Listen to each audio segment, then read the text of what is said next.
called again? Trứng cút lộn. Ching Kut Lao, something like that. So basically, it's partially developed egg. Yeah.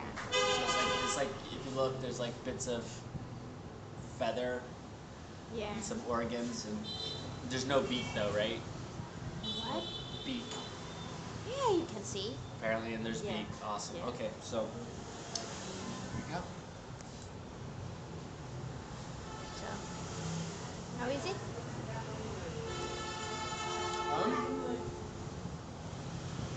Yeah, it's really nice. Really nice flavor. It still weirds me out a little bit, but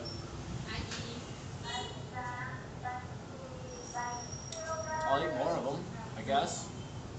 I don't know if I'd order it. It just still weirds me out. It's nice. The flavor's good, but it weirds me out.